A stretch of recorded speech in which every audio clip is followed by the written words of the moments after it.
Praise the lord. ఎలా ఉన్నారు? దేవుని మహాకృపను బట్టి దేవుడు మరొక నూతన శుభోదయాన్ని మనందరికీ కూడా ఇచ్చాడు. అందుని బట్టి హృదయపూర్వకంగా దేవుణ్ణి మనం స్తుతిద్దాం. ఈ ఉదయకాల సమయంలో నేను చాలా చోట్ల చూస్తున్నాను, చాలా రకాలుగా చాలామంది యాక్సిడెంట్స్ అవుతున్నాయి, చాలామంది అనారోగ్యాల పాలవుతున్నారు, చాలా కుటుంబాలు విచ్ఛిన్నం అయిపోతున్నాయి, పరిస్థితులు చాలా దారుణం అయిపోతున్నాయి. అందుకే నేను చెప్తున్నాను ఏమంటే, ప్రతిరోజు కూడా ప్రార్థన లేకుండా ఎక్కడికి వెళ్ళకండి, ప్రార్థన చేయకుండా పొరపాటును కూడా ఉండకండి. ప్రతిరోజు ప్రార్థన చేసుకోండి. ప్రతిరోజు కూడా మీరు చేసే అన్ని పనుల్లో కూడా ఫస్ట్ ప్రార్థన, తర్వాత ఆ పనులు చేయండి. ఫస్ట్ ప్రార్థన, తర్వాత ఎక్కడికైనా వెళ్ళండి. ఎందుకంటే రాకడ దగ్గరకు వచ్చేసింది కాబట్టి ఇంకా ఎక్కువ ప్రమాదాలు, ఇంకా మనము దేవుని వాక్యం బట్టి చూస్తే దారుణం అయిపోతాయి పరిస్థితులు. కాబట్టి ప్రతి ఒక్కరు కూడా జాగ్రత్తగా ఉండండి. మీ అందరి కొరకు కూడా ఉదయకాలం నేను ప్రార్థించాలని ఆశపడుతున్నాను. ప్రతి ఒక్కరు కూడా రెండు తలలో ఉంచండి, ప్రార్థన చేసుకున్నాం.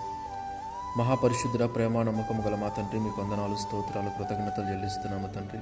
ప్రభా, ఉదయకాల సమయంలో తండ్రి నేను చాలా చోట్ల చూస్తున్నా, చాలామంది యాక్సిడెంట్ అవుతున్నారు, చాలామంది చనిపోతున్నారు, చాలామంది గాయాల పాలయ్యి హాస్పిటల్లో పడుతున్నారు, చాలామంది అయితే అనారోగ్యాల పరిస్థితులను బట్టి హాస్పిటల్లో ఉంటున్నారు, చాలామంది నాయన ప్రభా అనారోగ్యాల విషయమే కూడా చనిపోతున్నారు. ఇంకా రకరకాల పరిస్థితులను బట్టి చాలామంది చనిపోతున్నారు, అనారోగ్యాల పాలవుతూ ఇబ్బంది పడుతున్న పరిస్థితులు ఉన్నాయి. తండ్రి, దయవుంచి ప్రతి ఒక్కరిని మీరు దర్శించండి. అయినా రక్షణ పొందిన వారంటే వారందరూ ప్రతి ఒక్కరికి రక్షణ పొందుకున్నట్లుగా వారందరికీ మారు మనసు రక్షణ అనుభవాన్ని దయచేయండి తండ్రి. మీరే నిజమైన దేవుడు, సృష్టికర్తను ప్రతి ఒక్కరు తెలుసుకున్నట్లు సహాయం చేయండి. రక్షణ పొందకుండా చనిపోతే నరకానికి పోయే పరిస్థితి ఉందయ్యా, దయవుంచి సహాయం చేయ తండ్రి. ఏ ఒక్కరూ నరకానికి పోకుండా ప్రతి ఒక్కరూ రక్షింపబడినట్లుగా వారినైనా ప్రభా మీరు దర్శించి వారితో మాట్లాడండి, సహాయం చేయండి. ఈ ఉదయకాలం ఎవరెవరినైనా ప్రభా యేసయ్య ఏ ప్రయాణాల్లో ఉంటున్నారో వారందరికీ రక్షణ దయచిన వారితో మీ సన్నిధిని ఉంచండి. ఎవరెవరు ఏ పనులు చేయబోతున్నారో వారందరితో మీ సన్నిధిని ఉంచండి తండ్రి. ఏ ఒక్కరూ ఎలాంటి ప్రమాదాలు వారికి జరగకూడదయ్యా, ఎలాంటి ఇబ్బందులు ఎదురవ్వకూడదయ్యా, మీ కృపలో భద్రపరచుకోండి, దయ చూపుతండి, సహాయం చేయండి.